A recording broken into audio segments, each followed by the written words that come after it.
భారత్ జోడో అభియాన్ జాతీయ కన్వీనర్ యోగేంద్ర యాదవ్ రాసినటువంటి ఒక ఎడిటోరియల్ కాలం ఇది. ఈయన ఏమంటున్నారంటే విజయాల బాటలో ఇండి కూటమి అంటున్నారు. ఈ పర్స్పెక్టివ్ కూడా మనం చూడాలి కదా, ఒకసారి పరిశీలిద్దాం. లోక్సభ ఎన్నికల 5వ దశలో దేశవ్యాప్తంగా 49 నియోజకవర్గాల ఓటర్లు గడిచిన సోమవారం తమ ప్రతినిధులను ఎన్నుకున్నారు. ఈ సార్వత్రిక ఎన్నికల్లో అన్ని దశల కంటే ఈ దశ చాలా చిన్నది.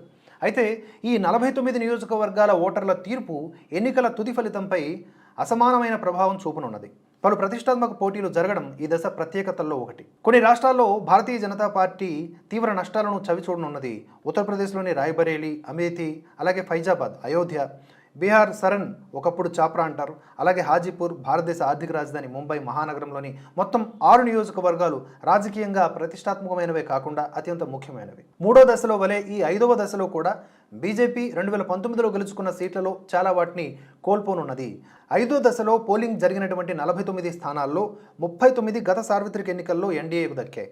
వాటిలో 32 బీజేపీవే కావడం గమనార్హం. 2019లో ఇండి కూటమి ఈ 49లో కేవలం 8 స్థానాలను మాత్రమే గెలుచుకున్నది. ప్రస్తుతం ఎన్నికలలో అంతకు రెట్టింపు సంఖ్యలో సీట్లను గెలుచుకోగలమనే ఆశాభావం ప్రతిపక్ష కూటమిలో ఉన్నది. 2019 అనంతరం జరిగినటువంటి అసెంబ్లీ ఎన్నికలలో కాంగ్రెస్ సహా ఇండి కూటమి భాగస్వామ్య పక్షాలు గెలుచుకున్న ఓట్లు, సీట్లను పరిగణలోకి తీసుకుంటే ఆ ఆశాభావం నిరాధారమైనది కాదని చెప్పొచ్చు.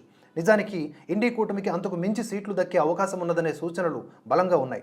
2019లో 2 కూటములు గెలుచుకున్న సీట్ల మధ్య వ్యత్యాసం 31 కాగా ఈ తేడా ప్రస్తుత ఎన్నికలలో ఇంచుమించు 17కు తగ్గనున్నదట. ఆ వ్యత్యాసం మరింత తగ్గే అవకాశం ఎంతైనా ఉన్నది.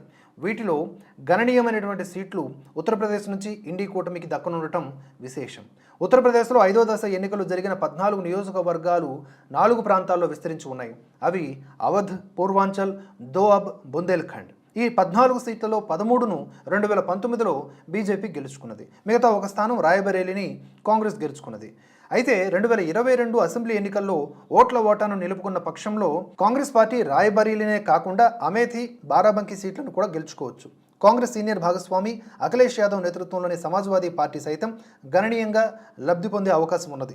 2019లో ఎస్పీ ఈ 14 స్థానాల్లో ఒక్కదాన్ని కూడా గెలుచుకోలేదు. అయితే 2022 అసెంబ్లీ ఎన్నికల్లో మారిన ఓటర్ల ప్రాధాన్యాలు ప్రస్తుత ఎన్నికల్లో కూడా యథాతథంగా కొనసాగిన పక్షంలో పూర్వాంచల్లో కౌశాంబీని, దోఆబ్లో ఫతేపూర్ని, బుందేల్ఖండ్లో బందా నియోజకవర్గాల్ని సమాజ్వాదీ పార్టీ తప్పక గెలుచుకోగలదు. సరే, అయోధ్య ఉన్న ఫైజాబాద్ నియోజకవర్గంలో కూడా సోమవారం పోలింగ్ జరిగింది.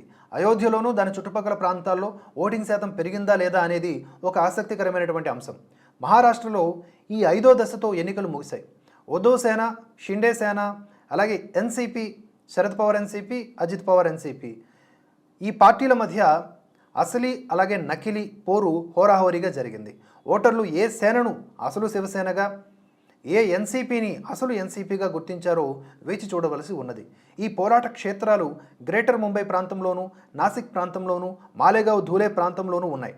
ముంబై నగరంలోనూ, థానేలోనూ జరుగుతున్న పోటీలు ఉద్ధవ్ సేన, షిండే సేనలకు అస్తిత్వ పోరాటాలు కాగా భివాండి, దిండోరి నియోజకవర్గాల ఓటర్ల తీర్పు శరద్ పవార్ ఎన్సీపీ పశ్చిమ మహారాష్ట్రలోని తన కంచుకోటల నుంచి ఇతర ప్రాంతాల వరకు విస్తరించగలదా అనే విషయాన్ని నిర్ధారిస్తుంది. ఉద్ధవ్ సేన ప్రథమంగా డబుల్ ఎం అంటే మరాఠీ, మనూజ్, ముస్లింలపై ఆధారపడింది.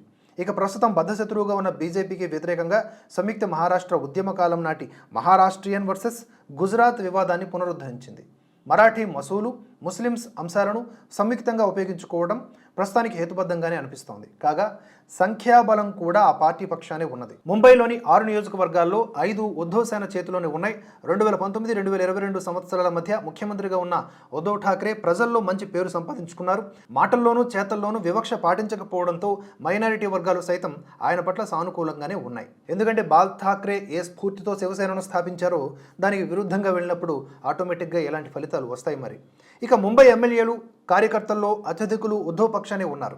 ఈ కారణంగా ప్రస్తుత ఎన్నికల్లో కూడా ఆ పార్టీ అత్యధిక సీట్లను గెలుచుకునే అవకాశం ఉన్నది. తత్కారణంగా ఉద్ధవ్ సేన భాగస్వామిగా ఉన్నటువంటి ఇండి కూటమి విశేషముగా లబ్ధి పొందనున్నది అనేది ఈయన వెర్షన్. పశ్చిమ బెంగాల్, బీహార్, జార్ఖండ్లలో ఇండి కూటమికి స్వల్ప లబ్ధి సమకూరే అవకాశం ఉన్నది. బీహార్లో రాష్ట్రీయ జనతాదళ్ తన ఒకనాటి కంచుకోట చాప్రాలో తన వైభవాన్ని పునరుద్ధరించుకోవడానికి తీవ్రంగా ప్రయత్నించింది. మిథిలాంచల్లో 2 సీట్లు ఎన్డీఏకు అనుకూలంగా ఉన్నాయి. దివంగత దళిత నేత రామ్ విలాస్ పాస్వాన్ నియోజకవర్గమైనటువంటి హాజీపూర్లో బీజేపీకి మిత్రుడైనటువంటి ఆయన కుమారుడు పోటీ చేస్తున్నాడు. బెంగాల్ ఉత్తర పరగణాలోని 7 నియోజకవర్గాలకు గాను 5వ దశలో హూగ్లీ, హౌరా నియోజకవర్గాల్లో పోలింగ్ జరిగింది. 2021 అసెంబ్లీ ఎన్నికల ప్రాతిపదికన చూస్తే బారక్పూర్, హూగ్లీలో బీజేపీకి విజయావకాశాలు లేవు. అయితే తృణమూల్ కాంగ్రెస్ నుంచి ఆరాంగాబ్ నియోజకవర్గాన్ని కైవసం చేసుకోవచ్చు. ఒడిశాలో 2019లో గెలుచుకున్న స్థానాలన్నింటినీ మళ్లీ స్వాయత్తం చేసుకోగలనని బీజేపీ భావిస్తోంది. ఈ దశలో 5 లోక్సభ, 35 అసెంబ్లీ నియోజకవర్గాల్లో పోలింగ్ జరిగింది. 5 లోక్సభ నియోజకవర్గాల్లో బర్గా, సుందర్గఢ్, బొలంగీర్లు పశ్చిమ ఒడిశాలో ఉన్నాయి. గత సార్వత్రిక ఎన్నికల్లో ఈ 3 స్థానాలను బీజేపీ గెలుచుకున్నది. మరో 2 స్థానాలు కంధమాల్, ఆస్కాను 2019లో బిజు జనతాదళ్ గెలుచుకుంది. ప్రస్తుత ఎన్నికల్లో కూడా ఈ 5 స్థానాలు బీజేపీ, బిజు జనతాదళ్ యథావిధిగా గెలుచుకునే అవకాశం ఉన్నది. పోలింగ్ జరిగిన 2 శాసనసభ నియోజకవర్గాల్లో ముఖ్యమంత్రి నవీన్ పట్నాయక్ అభ్యర్థిగా ఉన్నారు. జార్ఖండ్లో ఇండీ కూటమి కొడెర్మాను స్వాయత్తం చేసుకునే అవకాశం ఉన్నది. ఇక్కడ సిపిఐ ఎమ్మెల్యే అభ్యర్థిగా ఉన్నాడు. జైల్లో ఉన్న మాజీ ముఖ్యమంత్రి హేమంత్ సోరెన్ భార్య కల్పన కోడెర్మాలోని ఒక శాసనసభ నియోజకవర్గం ఉప ఎన్నికల్లో పోటీ చేస్తున్నారు. జమ్మూ కాశ్మీర్లోని బారాముల్లా, లద్దాఖ్ నియోజకవర్గాల్లో సోమవారం 5వ దశ ఎన్నికలు జరిగాయి. బారాముల్లాలో నేషనల్ కాన్ఫరెన్స్ అభ్యర్థి ఒమర్ అబ్దుల్లా తీవ్ర పోటీ ఎదుర్కొనున్నారు. జైలు నుంచి పోటీ చేసిన ఇంజనీర్ రషీద్ అబ్దుల్లాకు తీవ్ర పోటీనిచ్చారు. లద్దాఖ్లో ఇటీవల వరకు ఇండీ కూటమికి సానుకూలత ఉన్నది. అయితే ఐఎన్సీకి చెందినటువంటి కార్గిల్ ప్రాంత నేతలు, కార్యకర్తలు తిరుగుబాటు చేసి లేహ్ నుంచి ఒక అభ్యర్థిని సంయుక్తంగా పోటీకి నిలబెట్టారు. ఫలితంగా ఎన్డీఏ ఓట్లు చీలిపోయే అవకాశం ఉన్నందున కార్గిల్కు చెందినటువంటి స్వతంత్ర అభ్యర్థి విజయం సాధించే అవకాశం ఉన్నట్లుగా తెలుస్తోంది. మొత్తం మీద ఈ 5వ దశ బీజేపీకి క్లిష్ట సమయం. 2019 నాటి ఆధిక్యతను నిలబెట్టుకోగలదా అన్నది సందేహమే. మా అంచనాలో బీజేపీ నేతృత్వంలోని ఎన్డీఏ ఇప్పటికే మొదటి 4 దశల్లో 40 సీట్లను నష్టపోనున్నది. 5, 6, 7 దశలలో సైతం ఇంచుమించు అదే సంఖ్యలో సీట్లను కోల్పోయే అవకాశం ఉన్నది. ఈ నష్టాల పరంపరను 5వ దశ నుంచే నిరోధించలేని పక్షంలో జూన్ 4న ఎన్డీఏ తన మెజారిటీని, కనీసం బీజేపీ తన సొంత ఆధిక్యతను కోల్పోవడం దాదాపుగా తథ్యం.